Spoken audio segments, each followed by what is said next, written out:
Assalamualaikum warahmatullahi wabarakatuh. Alhamdulillahirabbil alamin. Wassalatu wassalamu ala asyrafil anbiya'i wal mursalin.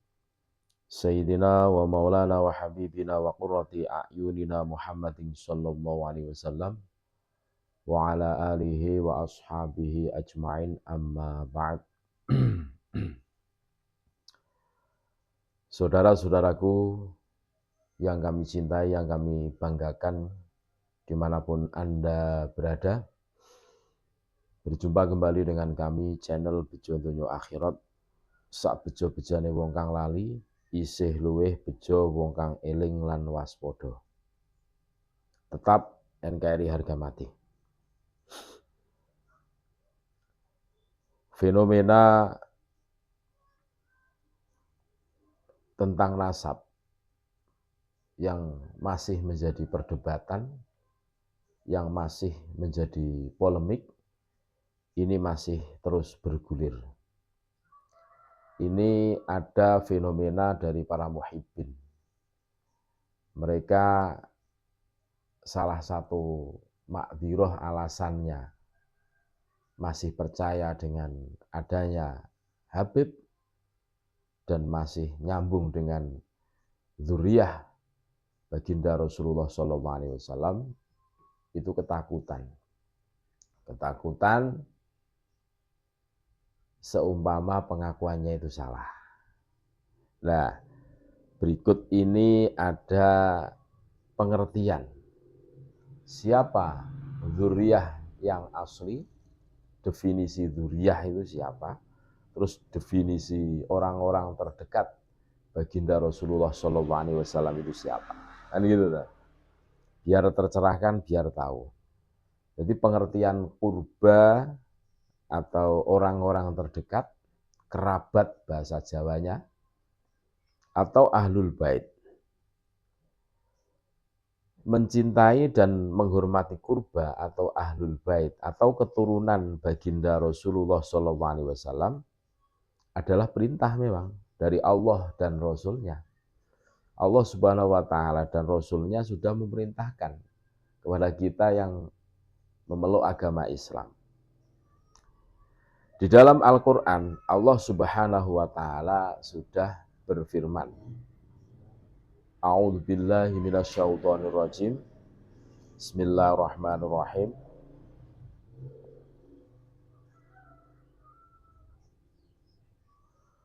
Qul la as'alukum alaihi ajron illal mawaddata fil qurba.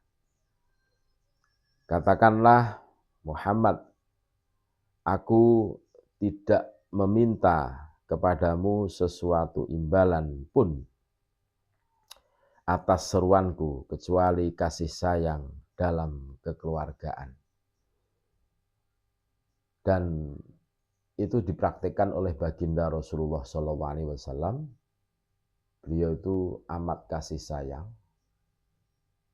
Bahkan Islam datang itu terkenal dengan istilah rahmatan lil alamin. Penuh kedamaian, penuh kelembutan, qaulal layyina. Ucapan-ucapan beliau itu penuh dengan kelemah lembutan. Dalam hadis pun baginda Rasulullah SAW pun bersabda, Adibu auladakum ala salasi khisolin. Jadi didiklah anak-anak kalian atas 3 hal. Hubbi nabiyikum, yang pertama cinta nabi-nabi kalian, cinta nabi kalian, Nabi Muhammad SAW. Wa hubbi ahli baitihi. Nah ini loh. Dan mencintai ahlul baitnya, termasuk keturunannya. Nah, dari keterangan hadis sabda baginda Rasulullah SAW inilah para muhibbin itu takut seumpama tidak mencintai ahli baitnya, makanya masih kekeh menganggap bahwa Habib itu ahli baitnya, kan seperti itu tuh. Makanya Simak ini.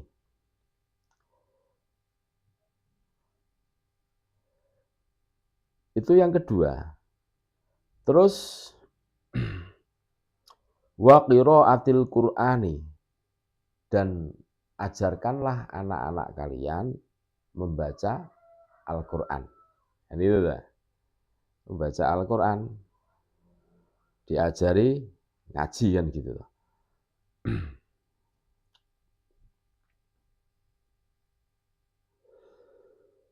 Yang pertama, hubbi nabiyikum, cinta Nabi. Kita harus mengajarkan kepada anak-anak kita cinta kepada Nabi Muhammad SAW sebagai Nabi kita semua. Terus wahubbi ahli baitihi, dan mengajarkan kepada anak-anak kita untuk mencintai ahli baitnya, keluarganya, baginda Rasulullah SAW. Dan yang ketiga, wa qiraatil Qur'an, mengajarkan kepada anak-anak kita untuk bisa membaca Al-Qur'an atau BTA, baca tulis Al-Qur'an, kan gitu lah. Nah, terus yang menjadi pertanyaan ialah siapakah yang dimaksud kurba pakai qaf dan ahlul bait itu? Kurba atau ahlul bait yang dimaksud ialah semua keturunan baginda Rasulullah Muhammad SAW. Paham kan? Baik dari Sayyidina Hasan ataupun dari jalur Sayyidina Husain. Oleh karena itu tidak benar jika kurba dan ahlul bait itu diartikan Habib. Nah, di sini harus jeli. Karena Habib itu gelar khusus keturunan Ba'alawi, bukan gelar untuk seluruh zuriyah Nabi.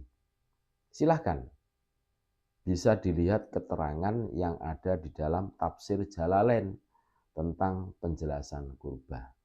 Ini yang harus kita garis bawahi, terus harus kita garis tebal, bahwa keturunan atau kurba itu bukan Habib. Nah, istilah Habib itu tidak mewakili sebagai keturunan baginda Rasulullah SAW. Paham kan? Terus apakah kurba ahlul bait itu harus dari jalur laki-laki? Dan ketika dari jalur perempuan maka terputus. Kurba atau ahlul bait, apakah itu harus dari jalur laki-laki? Seumpama dari jalur perempuan terputus. Nah, ini gimana ini? Ini pertanyaan. Jawabannya adalah kurba atau ahlul bait itu harus dari jalur laki-laki. Tapi dari jalur perempuan tetap masih termasuk kurba atau ahlul bait Kanjeng Nabi Muhammad SAW. Jelasan. Jadi secara garis besar memang kurba dan ahlul bait itu dari jalur laki-laki. Makanya kalau kita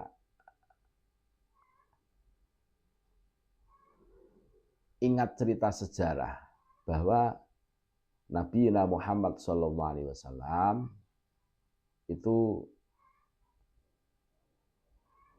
putra-putri beliau itu ya memang pernah punya putra tapi meninggal. Belum sempat, kan masih kecil meninggal. Nah itu tinggal Sayyidatina Fatimah Az-Zahra. Itu kan perempuan, terus menikah dengan Sayyidina Ali, terus mempunyai putra Sayyid Hasan dan Sayyid Husain, kan seperti itu. Nah ini memang kita harus objektif bahwa dari jalur laki-laki itu baginda Rasulullah SAW tidak ada dari jalur perempuan. Ingat, putrinya Kanjeng Nabi itu ya Sayyidatina Fatimah. Sedangkan Sayyidina Ali karramallahu wajhahu itu kan putra menantu kan gitu. Nah itu, tetapi tidak menutup bahwa dari jalur perempuan itu juga termasuk kan gitu. Termasuk. Baginda Rasulullah SAW itu bersabda, kullu nasabin wa sababin mungkotingin yaumal kiamati illa nasabi wa sababi. Semua nasab dan sebab akan terputus pada hari kiamat nanti, kecuali nasabku dan sebabku. Sayyidatina Fatimah itu menjadi sebab. Kan itu.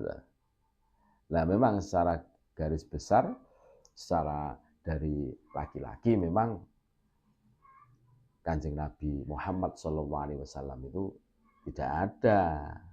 Yang ada itu dari jalur perempuan. Tapi itu sebab dan itu termasuk kan gitu loh. Tidak boleh menafikan, tidak boleh.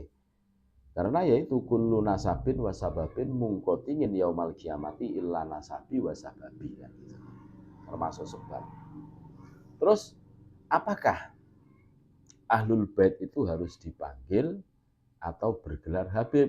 Nah, ini yang harus kita tahu. Apakah Ahlul Bait itu harus dipanggil Habib, bergelar Habib, apa seperti itu kan gitu. Nah, jawabannya tidak harus dipanggil Habib.